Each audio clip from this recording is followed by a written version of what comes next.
Welcome back to our Popcast. We have with us filmmaker Charles Fairbanks, director of Irma.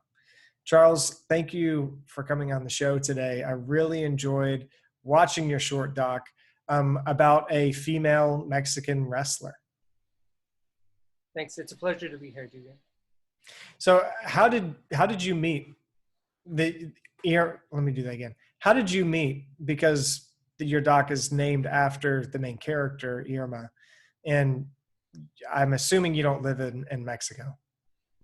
I actually do live in Mexico now. I didn't while I was filming, making Irma. I was living in Michigan at the time, actually, doing my Master of Fine Arts, and I went for an extended summer session of filmmaking and wrestling.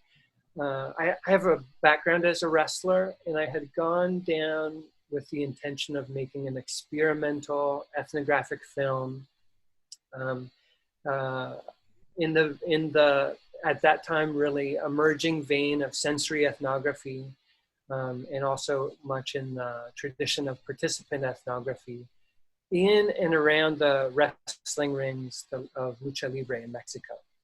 And I was in Mexico City, that has the biggest network of lucha libre wrestlers and rings. And I was also in Chiapas for a spell, wrestling there and filming there. And it was in Mexico City where I met Irma. It turns out she was an instructor at a gym that I had a previous connection to. And when I started working there and I saw her name as a teacher, I was taken aback because she's famous. I didn't know she was still around. And so I made an effort to make it to her class, which meant getting up at about 5 a.m. to make it all the way across the city to a gym in the far reaches of the metro by 8 a.m. by her class. And so I met her there. I took her class, so she trained me, but we started hanging out, and I introduced myself as a wrestler and artist, and she said, "Oh, that's great. I'm also a wrestler and an artist. My art is filmmaking, and her art is music." And so from the first moment, we connected really deeply.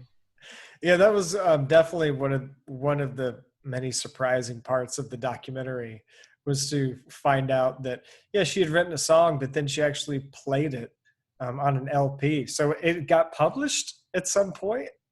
Yeah, there was this time at which her wrestling career was really taking off.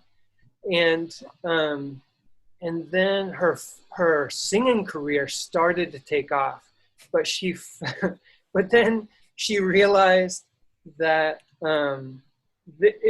they weren't really compatible as careers, because for her singing career, she would have to have late nights, in bars, basically, because it was kind of a lounge singing culture was where her singing was being promoted.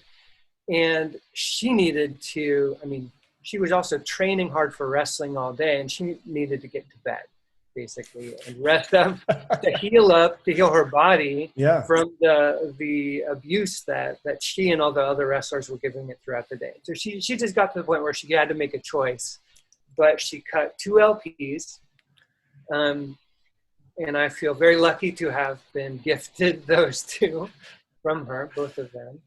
I'm the proud owner. So she decided to go the vein of wrestling as a career. She wrestled for 50 years professionally. What? How old was she when she retired? She told me 50 years. She has never told me her age, but I think she was about 12 when she began wrestling, when she had her first wrestling match. So you do the math.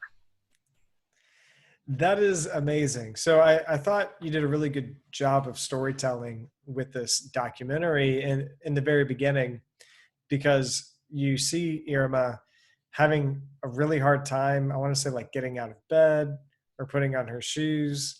It takes her a long time to walk down the stairs. So, you know, and knowing nothing about the doc and watching it, I was like, okay, where's this going? And then you never expect her to go to a gym. And then she starts doing weights at the gym. And you're like, what? Okay, this person can barely get out of bed is now working out with heavy weights. Like, how does that work out? And so for you to tell me she's also an instructor on top of that, it was good storytelling, and I like the way that unfolded.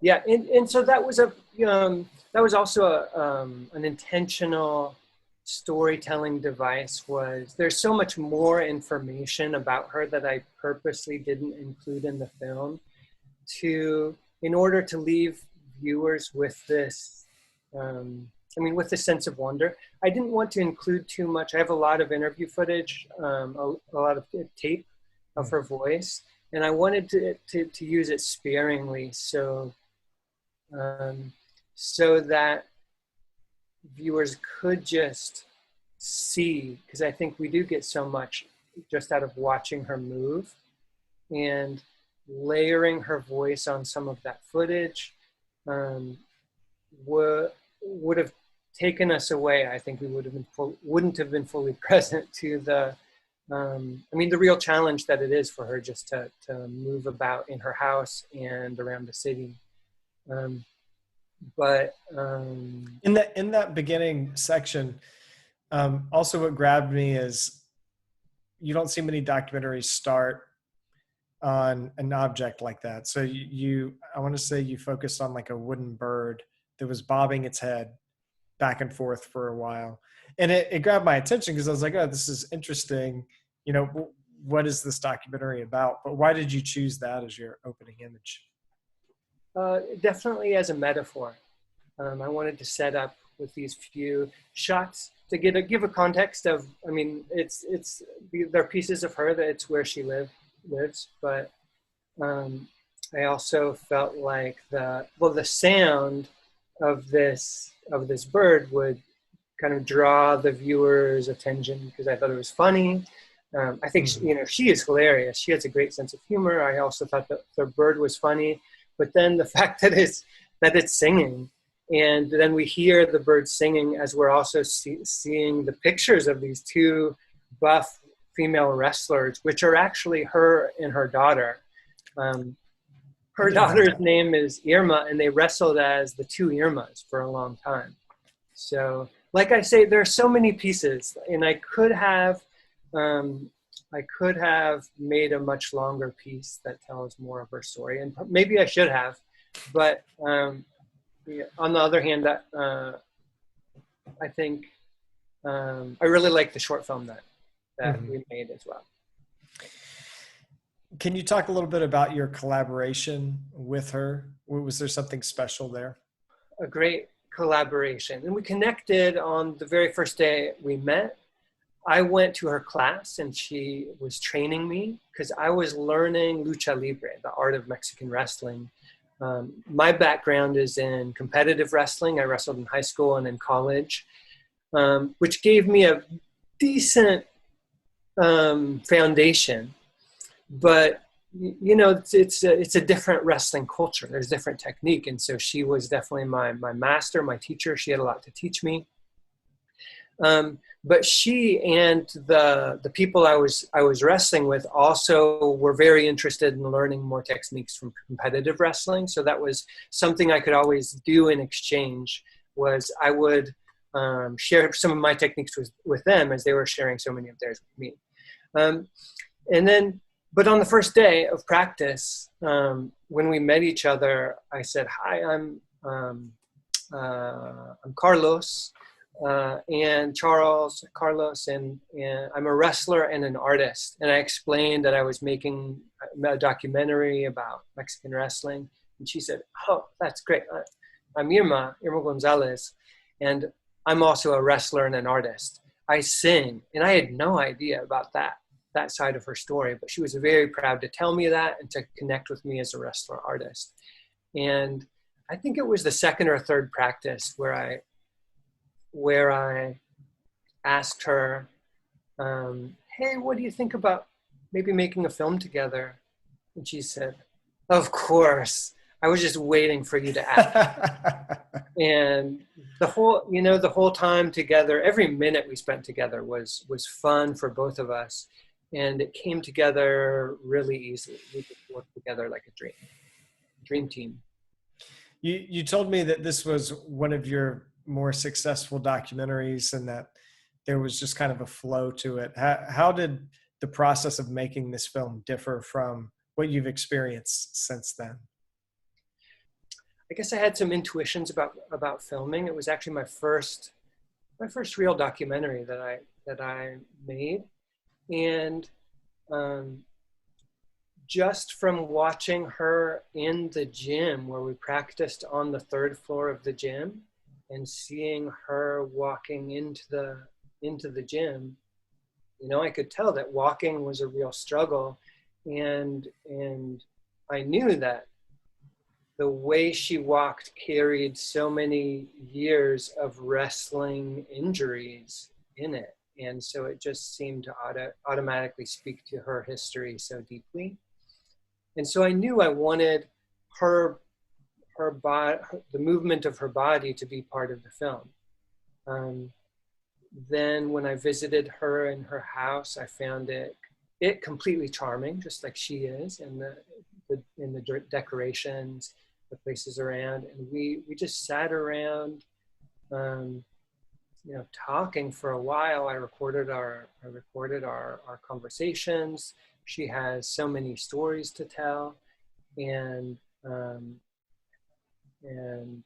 eventually we started opening up family-size Coronas, and that's fueled our conversations even more. So there was this party aspect to some of our process.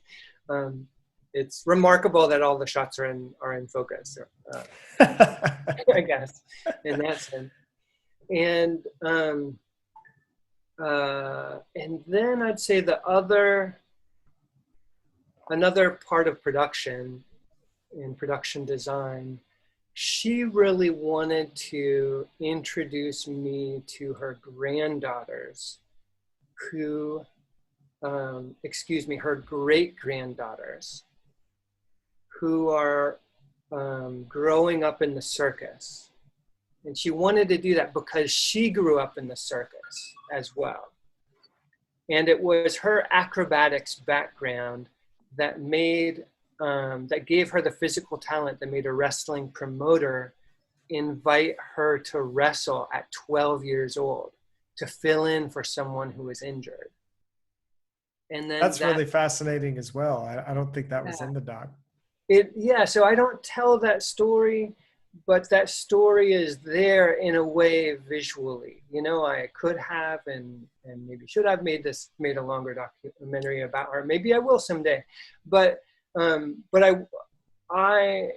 wanted that to be in there in some way, and it is in there in that scene where her great-granddaughters are doing acrobatics on the wrestling ring where she trains people, while she is singing her song about the Mandilon, which is actually also about her ex-husband who left her when she was pregnant with her daughter. Which is tragic, obviously. I'm laughing because the song was so funny and so politically incorrect, I mean, I want you to call, another man a sissy or an apron wearer, like you're like a woman or something. Yeah. Because you're running off on me or something. I mean, it was, but she's also looks like to be a woman in her 60s, singing about this, and it was her experience. So she could say whatever she wants, Yeah, absolutely. But so I love that. So tell us, as we wrap out here, tell us a little bit about, you said you're in Mexico now. What are you doing? Do you have any other projects that are coming out next? Yeah, so I have two my latest two films I made in Chiapas, Mexico, in the Zoque region, and with a co-director who is Zoque. And our feature film, The Modern Jungle, came out in 2016, and it is a documentary portrait of a shaman who is convinced by charlatan salesmen of a pyramid scheme marketed nutritional supplement that their products will heal him, will cure him of his ills. And so it's this kind of head-spinning portrait of globalization through this shaman and through his comadre, his friend and his neighbor, who lives off the land and also has an amazing story of her own. It's, you know, it also becomes about the process of documentary. So it's this really dense, like Irma, this kind of really dense and beautiful film that has a lot of different aspects and speaks to a lot of different things. But I think first and foremost, it's a beautiful portrait of two people, just like Irma is a beautiful portrait of one person. Our other film from Chiapas, which came out exactly 1 year ago and is still doing the festival circuit, is called Echoes of the Volcano, although the written title is composed of a lot of symbols. But Echoes is a portrait more of a town than of a person, and of that town's experience and culture of being composed of refugees from a volcano eruption. And it also is very sensual. It's audiovisual. It focuses more on the soundscape, actually, and so the story is told in a pretty artistic and lovely way, just through images and sounds. Pretty subtle again. Very cool. Well, thank you so much for sharing your film Irma with us on PopDoc. Hopefully we could get our hands on some more of your other short docs. We definitely enjoy your aesthetic, and thank you for coming on the show for the interview. Great. My pleasure. Nice talking to you.